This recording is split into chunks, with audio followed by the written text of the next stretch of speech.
Good morning. Welcome to Carbon Cycle Part 2.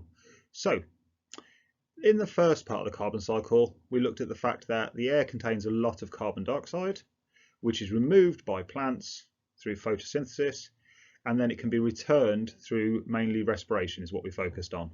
So, when we breathe out carbon dioxide that once was trapped by a plant from photosynthesis. So, hopefully, you've got those two processes and the carbon cycle sorted in your heads from the first part. In this second part, what I want to start by doing is pause on this page here in a minute and draw the table. Now, what I'd suggest is, and I'll just highlight it, I would suggest that you draw your column headings neatly and you draw the three vertical lines down the page, but you don't know yet how much you're going to write in here. So therefore, don't just draw in the lines yet until you finish writing. And as we go through the next sort of 6 or 7 slides, what I'd like you to do is pause whenever you want, maybe at the end of each slide, and write down. And instead of just writing, for example, one of the first things we're going to look at is coal. Instead of just writing coal, if you just write the word coal, that will mean very little to you in the future. However, if you write down coal was made out of plants from millions of years ago and it locked away carbon underground for millions and millions of years, that will be a lot more useful when you come back to looking at it again. Okay, so moving coal, I just said it. It's made from plants from millions of years ago. Carbon was locked away in that coal and underground for hundreds of millions of years. And in a very similar way, oil, crude oil, where we get all of our petrol and diesel and all these fuels from, that was made from the remains of living organisms in the sea millions of years ago, and it was buried under layers of rock at the bottom of the ocean. So all of this oil was locked away remains of living things that didn't get a chance to decompose. So there was loads and loads of carbon locked away in coal and oil. And exactly the same as that, the third one, gas. So natural gas, methane, usually found alongside oil, but locked away underground, and all of that carbon has been under there for hundreds of millions of years. So if you haven't paused already, you've got your first three things there of the way that carbon was reduced in the atmosphere, locking them away as coal, oil and gas. And that's why all three of those are called the fossil fuels. If you haven't done that already, pause now and complete that part of the table. Okay, if you're ready to move on, one of the issues with that is over the last 250 years since the Industrial Revolution, since we started looking at more and more people living in cities and mining and everything else, in a very short time, we have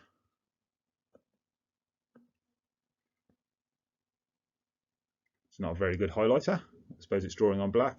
We've burnt an awful amount of gas, and I'm sure in your house every day the gas cooker or the hob or the stove is on, or the boiler is on, and we're burning away a load of this gas. And what that means is we're putting the carbon dioxide back into the atmosphere. So burning gas, burning wood here, burning coal here at the top, all of these things, and I've used the word burning so far, but in the keywords and everywhere else in a new booklet, the proper word for that when we're burning these things is called combustion. Combustion is when you take a fuel and you burn it with oxygen and the carbon is released as carbon dioxide. So loads of carbon dioxide being released from every time we burn wood, every time we burn coal, releasing carbon dioxide, every time we burn gas, releasing carbon dioxide back into the atmosphere. And remember, this carbon dioxide has been locked away for millions of years. That's what's contributing to global warming. And it's not just the burning in your house. So if it was just the burning of gas and coal and wood in our barbecues, etc., wouldn't be so much of an issue. But most of our electricity comes from power stations where they burn coal or gas or oil. All of our vehicles, until recently, run on diesel or petrol. So again, we're burning that oil, we're releasing that carbon. And if you think about how many millions of cars and lorries and planes there are in the world releasing that carbon dioxide, That's what's contributing to global warming. Okay, moving on. Here's just a picture.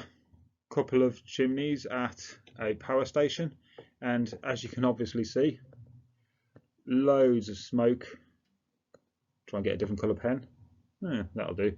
Loads of smoke here, loads of carbon dioxide being released into the atmosphere from us using combustion of fuels, combustion of chemicals, oils, coals, gas.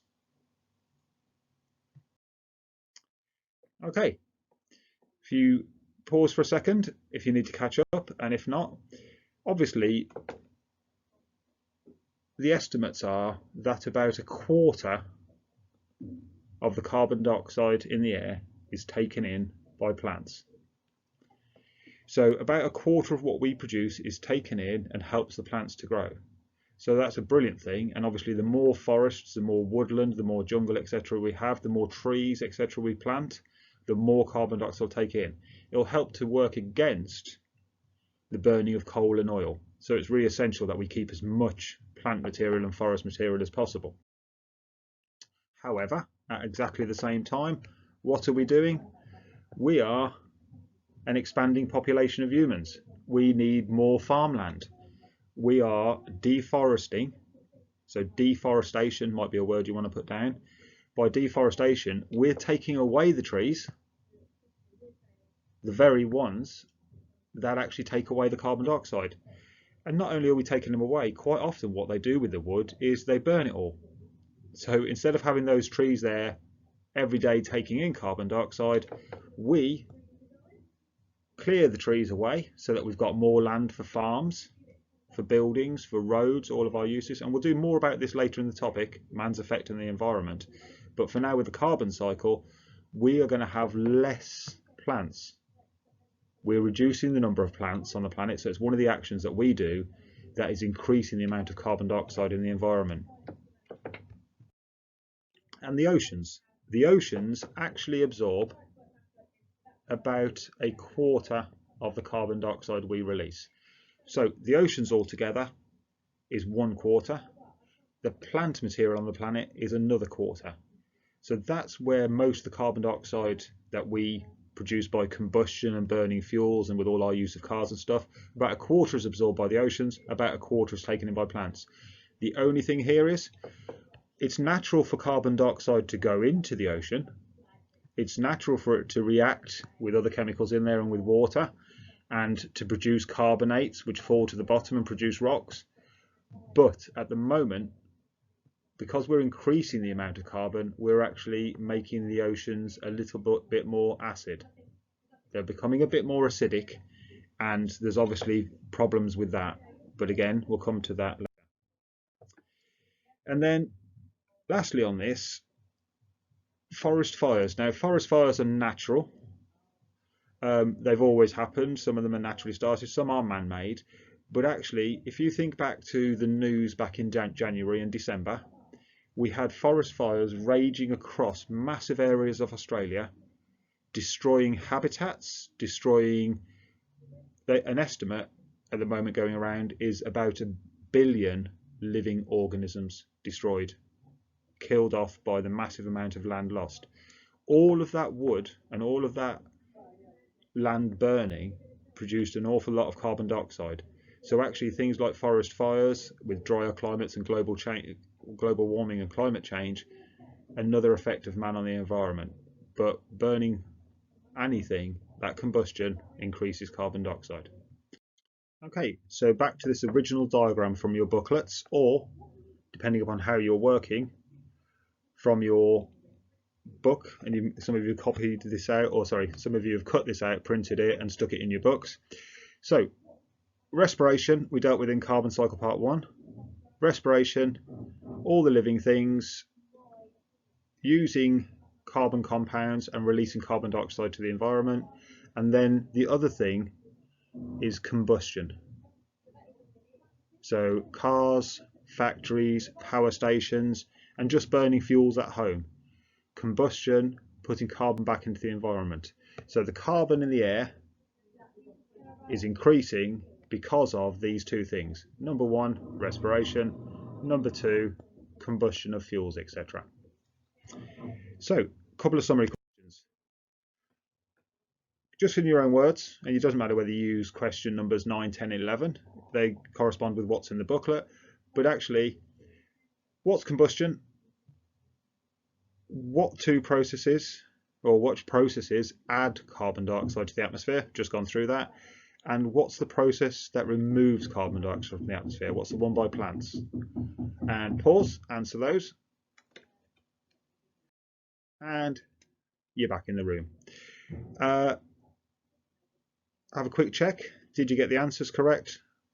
So the first one, process of combustion is when you burn a fuel with oxygen producing carbon dioxide and water.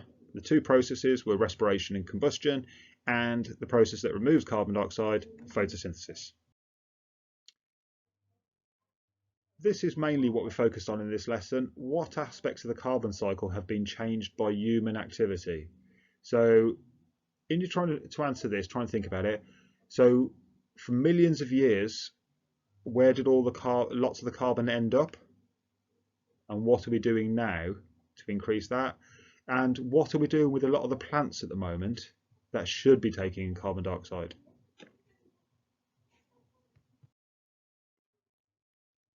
Okay, I'll let you check your answers. You've probably got more detail in there than this.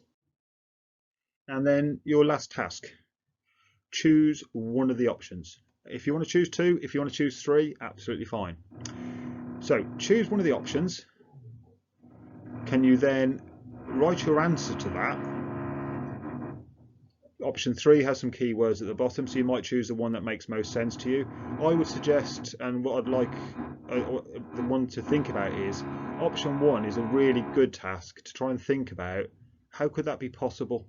So where has this carbon gone from and to, and you'd get a really good understanding of the cycle if you did option 1 in a bit of detail. When you finish that, can you take a photo of your work? Can you take a photo of the table you did earlier and any notes you did? And could you submit those to your teachers? And I'll see you next time. Thank you.